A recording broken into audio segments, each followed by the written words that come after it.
다 같이 기도하겠습니다. 사랑의 하나님, 하나님의 사자님을 통하여 주신 말씀과 같이 지금 이 요나의 때와 같은 분별력 우리에게 있게 하여 주시옵시고, 하나님 저희들 더욱더 깨어 근신하며 철미한 시인과 회개로 이제는 십자가 도의 말씀을 붙잡고 성령으로 하나 되는 자들 되게 하여 주시옵소서. 저희들 사랑으로 승리해 나가는 자들 되게 하여 주시옵소서. 하나님, 이 시간 오겨고 헌신 예배로 하나님 앞에 머리 숙였습니다. 하나님 앞에 드려지는 그 모든 헌신이 하나님의 나라를 위해서 이제는 온전히 사용되게 하여 주시옵시고, 또한 그 하나님의 기쁨으로 연락될 수 있는 오늘 이 예배 되게 하여 주시옵소서. 예수님의 이름으로 기도합니다. 아멘. 우리 24절에 있는 말씀 다시 한번 읽어볼까요? 24절에 있는 말씀입니다.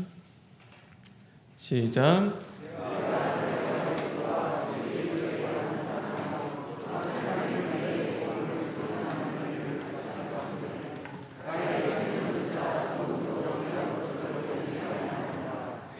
나의 생명조차 조금도 귀한 것으로 여기지 아니하노라.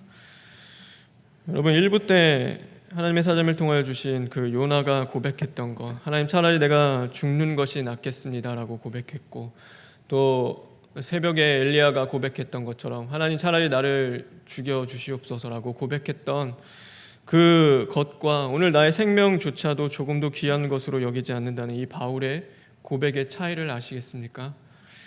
여러분의 목숨은 하나님 것입니다. 믿으십니까? 여러분, 그러면 하나님을 위해서 여러분의 목숨을 거시길 바랍니다. 다른데 여러분의 목숨을 내놓는 것이 아니라 하나님의 나라와 하나님의 뜻을 위하여 여러분의 목숨을 걸 수 있는 그런 믿음의 자녀들 되길 주님의 이름으로 축원합니다.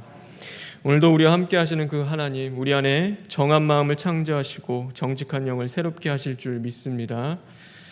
하나님이 우리에게 하나님의 뜻을 알려주십니다. 그런데 우리가 그 뜻을 모를 때가 더 많이 있습니다.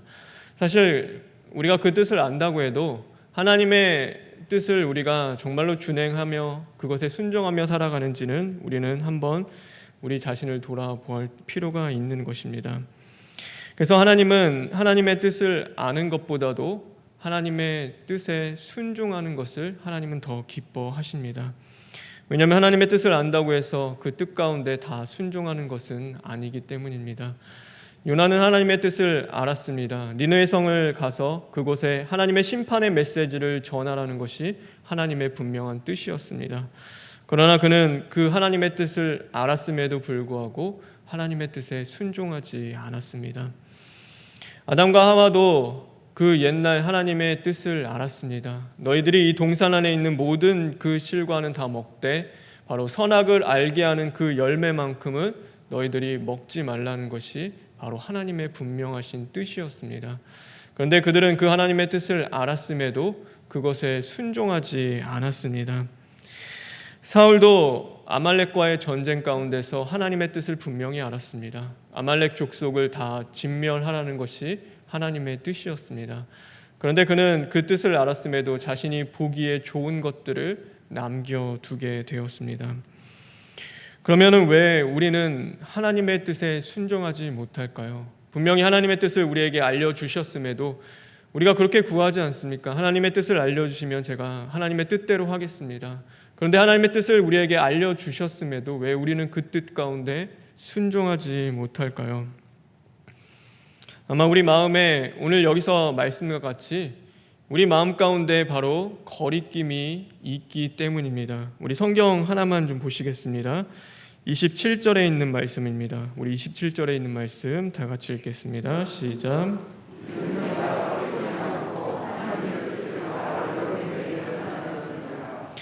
오늘 말씀에 보면 바울은 거리낌 없이 하나님의 뜻을 다 전했다, 하나님의 뜻을 다 행했다라고 그는 고백하고 있습니다. 왜냐하면 그는 거리낌이 없었기 때문입니다. 하나님을 향한 이 거리낌이 그에게는 분명히 없었습니다. 이 거리낌이라는 단어는요, 히포스텔로라는 그 헬라어인데 이 뜻은 무엇이냐면 바로 도망치다, 물러서더라는 그 뜻이 담겨 있는 것입니다. 그래서 오늘 여기서 말하는 것은 그의 마음이 하나님의 뜻으로부터 도망치는 것을 이야기합니다. 하나님의 뜻이 분명히 알려주셨음에도 오늘 그것을 준행하지 못하는 건, 어쩌면 우리의 삶 속에서 그 뜻 가운데 순종하지 못하는 것은 우리의 마음이 하나님의 뜻으로부터 도망치고 있기 때문은 아닐까, 우리는 돌아보아야 하는 것입니다. 그래서 하나님의 뜻을, 자신의 그 뜻 가운데 오늘도 우리의 마음을 돌아보며 이 마음을 하나님의 뜻에 맞춰가는 것, 그것이 바로 오늘도 하나님의 뜻 가운데 우리가 순종하며 나아갈 수 있는 것입니다. 여러분의 마음은 어떠십니까? 오늘도 하나님의 뜻 가운데, 오늘도 그 뜻을 우리가 받아들일 그 마음이 되어 있습니까? 오늘도 그 뜻을 알려주신다면 정말로 그 뜻을 쫓아서 살아갈 그 마음이 여러분에게는 있으십니까?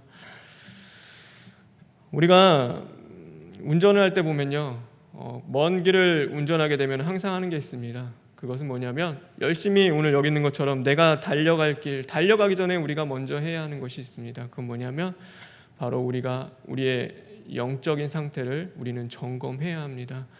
자동차가 정비를 잘 하지 않고 그것으로 말미암아 문제가 있는 것을 올바로 맞추지 않고 달리기 시작하면요, 언젠가는 그 길에서 벗어나던가 차는 멈춰 서게 되어 있습니다. 오늘도 마찬가지로 우리가 긴 그 믿음의 여정을 달려감에 있어서 그냥 하나님의 뜻이니까 오늘도 그 가운데 우리가 달려나가는 것이 아니라 나의 그 마음을 하나님의 뜻 가운데 맞추는 그 영적인 점검이 우리의 심령 가운데, 우리의 삶 속에 없다라고 한다면 언젠가는 우리는 그곳 가운데서 도망칠 수밖에 없고 물러설 수밖에 없으며, 오늘도 나의 뜻이 나옴으로 말미암아 하나님의 뜻을 이루지 못하는 그 삶을 살아갈 수밖에 없는 것입니다. 바울은 하나님의 뜻을 알았습니다. 그 뜻이 무엇이었냐면, 오늘 이 선교 여행을 다 마치고 네가 예루살렘에 가면 그곳에서 너를 향한 그 결박과 환난이 기다리고 있을 것이다. 그것이 바로 하나님의 뜻이었습니다.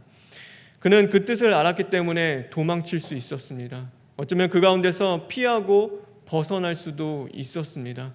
그런데 그는 그렇게 하지 않고 오늘도 담대히 그 뜻 가운데 순종하며 나아가는 그 모습을 볼 수 있습니다. 왜냐하면 그는 언제나 자신의 그 마음을 하나님의 뜻에 맞추고 오늘도 그 마음 가운데 하나님의 뜻을 받아들이는 그 영적인 그 점검을 늘 게으르지 않고 그 삶 속에서 해나갔기 때문인 것입니다. 오늘 그리고 그것에 대해서 이야기합니다. 바로 마지막 에베소 장로들을 불러놓고 그들에게 자신이 어떻게 하나님의 뜻을 쫓아 살아갔는지, 어떻게 오늘도 이 마음을 하나님의 뜻에 맞추며 살아가야 하는지를 그들에게 이야기하면서 권면하고 있는 것입니다.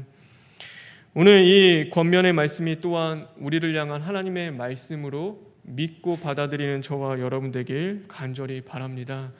그러므로 우리의 마음을 하나님의 뜻에 맞추십시오. 그래서 오늘도 하나님이 주시는 그 뜻 가운데 더 높이 비상하며 또 하나님의 그 말씀을 이루어갈 수 있는 저와 여러분 되길 주님의 이름으로 축원합니다. 그렇다면 하나님의 뜻에 오늘도 나의 마음을 맞추기 위해서 우리는 어떻게 해야 하는가? 오늘 그 첫 번째 우리에게 있어야 할 것, 또 우리가 점검해야 할 것은 바로 우리 안에 있는 겸손함입니다. 우리 19절에 있는 말씀 다시 한번 읽겠습니다. 시작.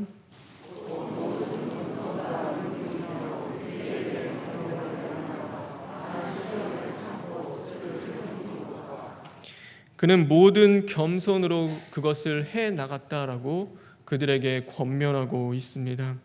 바울은요, 자랑할 것이 참 많은 자였습니다. 그는 유대인 중에 유대인이었습니다. 그것도 좋은 가문에서 태어난 그 엘리트와 같은 자였습니다.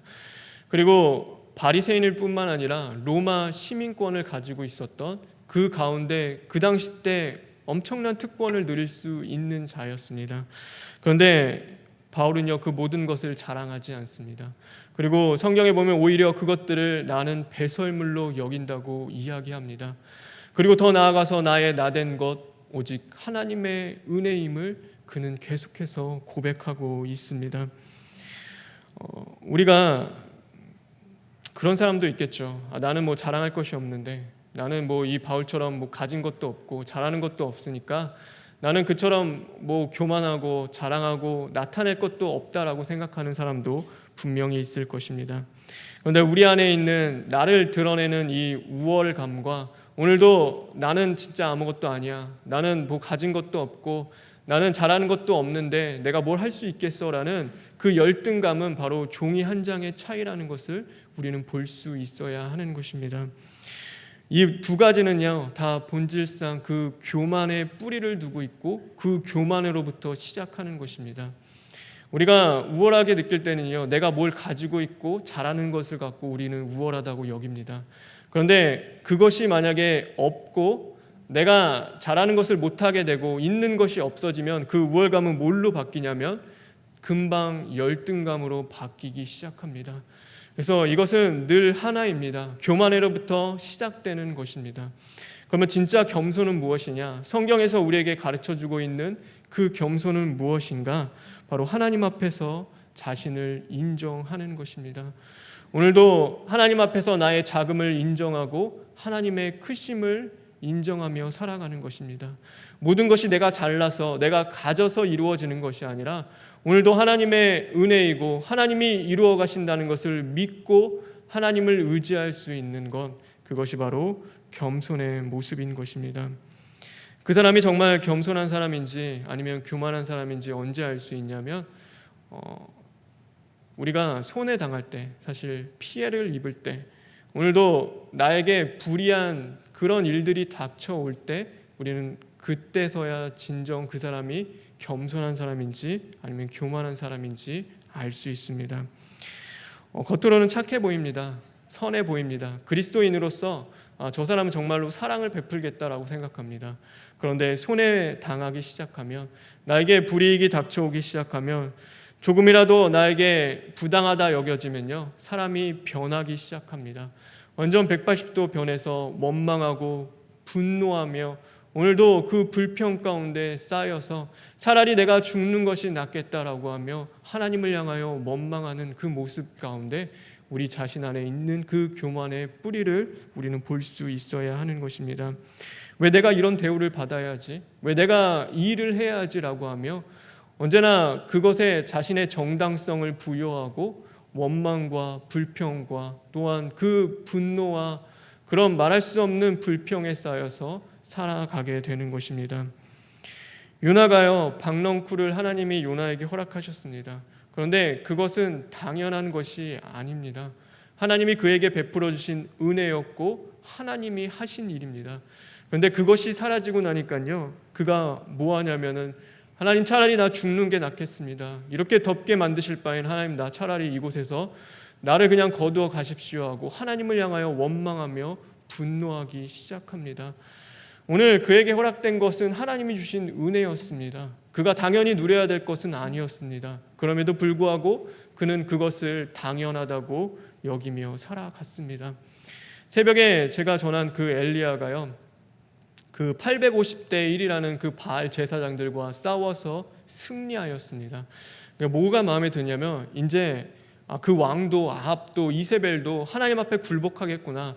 이제는 하나님을 인정하면서 하나님 앞에 이제 바알 제단을 다 무너뜨리고 하나님 앞에 돌아오겠구나라는 그 마음이 그에게 있었습니다. 그런데 그 다음 상황이 완전히 달라집니다. 오늘 그 이세벨이 반드시 내일 너를, 오늘 그 제사장들, 네가 죽인 그 바알 제사장들처럼 너도 죽게 될 거라고 협박합니다. 오늘 그것을 보고요 그가 도망치면서 하나님 앞에 원망하며 불평합니다. 하나님, 차라리 이럴 바에는 그냥 오늘 나를 데려가시옵소서, 나를 그냥 오늘 거두어 가시옵소서라고 하나님 앞에 불평하며 원망하는 그 모습을 보게 됩니다. 그는요 당연히 모든 사람들이 이제는 하나님 앞에 돌아오고 하나님을 잘 섬기며 그 앞에 굴복할 것이라고 생각했습니다. 자신을 인정할 것이라고 생각했는데 그러지 않은 그 상황 속에서 그는 원망과 분평이 나오는 것입니다. 오늘 어쩌면 그것이 우리의 모습이고 또 제 안에 있는 모습이기도 합니다. 저는 그리스도인으로서 살아갑니다. 더욱이 저도 목회자로서 오늘 이 세상을 살아갑니다. 세상 사람들이 보기에는요 선한 모습, 어쩌면 남들보다는 그 착하고 그 사랑이 넘치는 그런 모습으로 찾아 살아가고 있습니다. 그런데 제 안에도 그런 것들이 있습니다. 무엇이 있냐면 조금만 손해를 당하거나 불이익을 당하거나 제가 정당하다고 여겨지는 그 모든 것들 가운데서는 제 안에도 원망과 불평과 또한 분노함이 분명히 있습니다. 하나님을 향하여 겸손하지 못한 그 교만의 뿌리가 내 안에도 여전히 존재하는 그 삶을 저는 살아가고 있습니다. 오늘 우리의 모습일지도 모릅니다. 내가 하나님을 이만큼 섬겼으니까 당연히 하나님이 나에게 복 주셔야지, 하나님이 당연히 나를 지켜주시고 잘 되도록 해주셔야지, 우리는 그것을 당연하다고 여기며 살아갈지도 모릅니다. 내가 하나님을 위해서 이렇게 섬기고 봉사하니까 너도 당연히 하나님을 위해서 이렇게 섬기고 봉사해 라고 하며 우리는 그것에 정당성을 붙이고 내가 하는 것들이 옳다라고 여기며 우리는 살아갈 때가 분명히 있습니다. 근데 바울은 달랐습니다. 오늘 이 바울은요, 자신이 예루살렘에 가서 당할 그 결박과 환난을 그는 분명히 알고 있었습니다. 그럼에도 그 모든 것들 가운데 하나님, 내가 얼마나 하나님을 위해서 열심히 섬겼는데, 제가 얼마나 열심히 전도했는데 이제는 예루살렘 가서 그곳에서 결박과 핍박을 당하고 죽으라니요. 그는 원망하고 불평하며 하나님 앞에 따지고 화를 낼 수도 있었을 것입니다. 그런데 바울은 그러지 않고 겸허히 그 모든 것들을 받아들이고 하나님 마땅합니다. 오늘 나의 나된 것 하나님의 은혜고 하나님이 없으면 모든 것이 되지 않았기에 하나님 주심도 하나님이시오 거두심도 하나님임을 내가 믿고 오늘도 하나님의 뜻에 순종하며 가겠습니다라고 그는 모든 것들 가운데 하나님을 인정하며 나아가고 있는 그 모습을 볼 수 있습니다. 저와 여러분, 오늘도 교만의 뿌리를 십자가에 못 박는 자들 되길 간절히 바랍니다. 그러므로 우리 삶 가운데 하나님을 인정하는 그 겸손함으로써 오늘도 우리의 마음 가운데 하나님의 뜻을 이루어갈 수 있는 복된 자들 되길 간절히 바랍니다. 두 번째는 하나님의 뜻을 오늘도 우리가 마음 가운데 우리 마음이 하나님의 뜻에 맞추기 위해서 우리가 해야 할 것, 또 점검해야 할 것, 그것은 바로 오늘도 내 삶 가운데 하나님의 뜻을 향한 그 눈물의 기도가 있는지 우리는 돌아보아야 합니다. 오늘 19절에 보면 곧 모든 겸손과 곧 모든 눈물로 이 모든 것들을 다 해나갔다고 바울은 고백하고 있습니다. 오늘 그 뒤에도 보면요, 바울은 너희를 위하여 내가 눈물 흘리며 하나님 앞에 기도했다라는 그 말을 하고 있습니다. 여러분의 삶 속에 하나님의 뜻을 향한 그 눈물의 기도가 있습니까? 그 거룩한 눈물이 여러분에게는 있습니까? 우리는요, 눈물 흘립니다. 그렇죠, 울죠. 근데 우는 것보다도 더 중요한 것은 내가 무엇을 위하여 눈물을 흘리고 무엇을 위하여, 누구를 위하여 내가 눈물을 흘리냐가 우리는 더 중요한 것입니다. 우리는 대부분요, 자기 자신을 위해서 눈물을 흘릴 때가 참 많이 있습니다. 그것이 기쁨의 눈물이든 슬픔의 눈물이든 언제나 나를 위해서, 나의 것들을 위해서 우리는 눈물 흘리는 그런 이기적인 삶을 살아갈 수밖에 없는 것이 바로 우리들의 모습인 것입니다. 그런데 오늘 이 바울의 눈물은 달랐습니다. 자신을 위해서 흘린 것도 아니고 자신의 그 처지를 생각하며 이제는 가서 잡힐 것이니까 곧 죽게 되겠지라고 하며 그것 때문에 우는 것도 아니고 오늘도 하나님과 하나님이 그 사랑하시는 그 영혼들을 향한 그 거룩한 눈물이 그에게는 늘 있었습니다. 그 눈물로 하나님 앞에 기도하는 자였고 언제나 무릎 꿇고 하나님 앞에 나아가는 자였다라는 것입니다. 구약에 보면요, 이스라엘 백성들이요, 바벨론 포로로 잡혀가고 끌려갑니다. 그래서 그가 끌려가서 그 노래도 있죠. 바벨론 강가에서 그들이 슬피 울며 그렇게 눈물 흘리는 그 모습들이 성경에도 기록되어 있습니다. 근데 여러분 잘 구분해야 합니다. 그들이 흘렸던 눈물은요, 하나님을 향한 그 거룩한 눈물이 아니라 자신들의 처지를 한탄하며 오늘도 그렇게 눈물을 흘렸던 모습인 것입니다. 그들의 하나님을 향한 예배가 무너져 있고 그 거룩함이 다 무너져 있음에도 불구하고 그 하나님의 뜻을 향한 그들의 눈물 흘린 그 기도가 있는 것이 아니라 그것 가운데는 늘 인색하며 무감각하며 하나님을 향하여 눈물을 흘리지 않고 그들은 언제나 자신들을 위하여 눈물 흘리는 자들이었습니다. 그런데 놀라운 것은요, 그 가운데 느헤미야라는 하나님의 사람이 있었습니다. 그런데 그는 바로 하나님의 뜻을 향한 그 거룩한 눈물이 그의 삶 속에는 있었습니다. 그래서 무너진 그 성벽과 오늘도 그 불타고 있는 그 성문을 바라보면서 그것을 끌어안고 하나님의 그 아파하시는 마음으로 오늘도 눈물 흘리며 기도하며 애통했던 자가 바로 느헤미야였습니다. 하나님이 오늘도 우리의 삶 속에서 그렇게 하나님의 뜻 가운데 눈물 흘리며 기도하는 자들을 세우시고 쓴다는 것을 우리는 분명히 깨닫는 자들이 되어야 하는 것입니다. 하나님이 일하시는 자는 그런 자들입니다. 오늘도 하나님의 마음을 알고 하나님이 우는 그 자들과 함께 울 수 있는 자들과 오늘도 하나님은 일하시고 역사하십니다. 하나님의 사자님을 통하여서 중국을 위하여 우리가 그렇게 부르짖고 기도해야 하는 것, 일본을 향하여 우리가 기도하고 부르짖어야 하는 것, 바로 그곳에 하나님의 눈물이 있기 때문입니다. 그 땅도 하나님이 사랑하시는 땅이고 어쩌면 그 땅도 회개하고 돌이키시기를 하나님이 간절히 원하시기 때문에 우리는 그 하나님의 뜻을 받들어서 그 뜻 가운데 함께 눈물로 기도할 수 있는 자들이 되어야 하는 것입니다. 여러분, 십자가 도의 말씀 가운데 우리가 이뤄가며 그렇죠. 채울하고 동참한다라는 말 참 많이 씁니다. 그런데 보면요, 채울이 먼저 나옵니다. 채울해야지만이 동참할 수 있게 되어 있는 것입니다. 채울은요, 아픔과 슬픔을 공감하며 그 긍휼히 여기는 마음을 이야기합니다. 오늘 이 시대는요, 공감 능력이 사라지는 시대입니다. 그래서 누가 죽었든지 무슨 일을 당했든지 내일 아니면 별로 상관하지 않습니다. 그를 위하여 아파하거나 눈물 흘리지 않습니다. 그냥 그것에 관심조차 두지 않습니다. 아니, 가까이 있는 그 사랑하는 나의 가족들과 사람들을 향하여서도 그들이 그렇게 아파하고 힘들어하는데 그것보다도 오늘도 내 아픔과 내 힘듦이 더 중요하고 먼저 되어집니다. 그래서 우리는 채울하지 못합니다. 공감하지 못하는 그 삶을 살아갑니다. 우리가 채울하는 것은요, 단지 눈물만을 흘리는 것을 이야기하진 않습니다. 깊이 그와 함께 그의 모든 것들을 이해하며 오늘도 그 영적인 교감이 있는 것들을 말하고 있습니다. 하나님과 우리가 채울한다는 것, 내가 하나님의 그 뜻 가운데 채울한다는 것은요, 하나님에 대한 그 이해와 오늘도 하나님의 그 영적인 교제 가운데 그것이 온전히 이루어질 수 있는 것입니다. 그래서 우리는 눈물로 기도해야 하는 것입니다.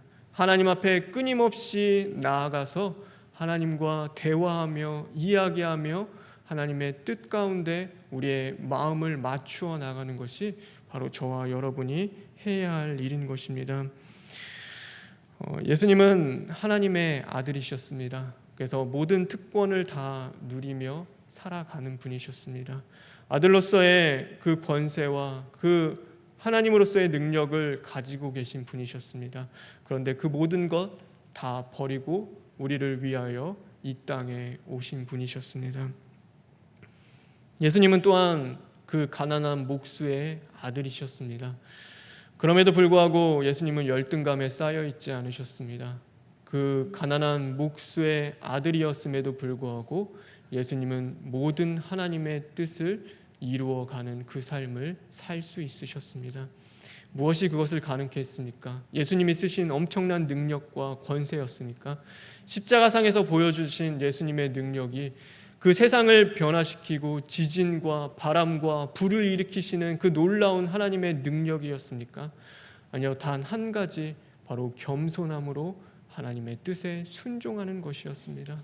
오늘 그 제사장에 바쳐가는, 제사단에 바쳐나가는 그 어린 양처럼 그 순종하며 나아가는 것, 겸손히 그 모든 것들을 하나님의 뜻 안에 맡겨드리는 오늘 그 겸손함이 바로 하나님의 뜻을 이루어갈 수 있었습니다. 예수님은요, 우리의 연약함을 아시고 채율하는 분이라고 성경도 우리에게 말씀하고 있습니다. 오늘도 하나님의 뜻을 이루어갈 수 있는 것, 바로 하나님과 채율하는 분이셨기 때문입니다. 오늘 연약한 우리들과 채율하는 분이 바로 예수 그리스도셨기 때문입니다. 오늘 저와 여러분, 제가 처음에 이야기한 것 같이 우리의 생명의 주인은 누구십니까? 바로 예수 그리스도이십니다. 오늘도 저와 여러분은 누구를 위해 살아가고 계십니까? 바로 예수 그리스도를 위해 살아가고 있습니다. 그럼 오늘도 우리는 예수님처럼 겸손해야 하는 것이고 예수님처럼 하나님의 뜻을 향하여 눈물로 기도할 수 있는 자들이 되어야 하는 것입니다. 오늘 바울이 그랬듯이 나의 생명조차도 조금도 귀한 것으로 여기지 않고 그 하나님이 주시는 사명을 향하여 흔들림 없이 그가 나아간 것처럼 오늘도 우리의 매일의 삶 속 가운데서 하나님 앞에 순종하지 못하고 오늘도 그 하나님으로부터 도망치는 우리의 그 교만한 마음들을 십자가에 못 박고 이제는 하나님의 뜻에 맞추어 가며 겸손함으로 눈물의 기도로 하나님의 뜻을 이루어갈 수 있는 또한 저와 여러분 오늘 오교구 되길 주님의 이름으로 축원합니다. 우리 시간 기도하겠습니다.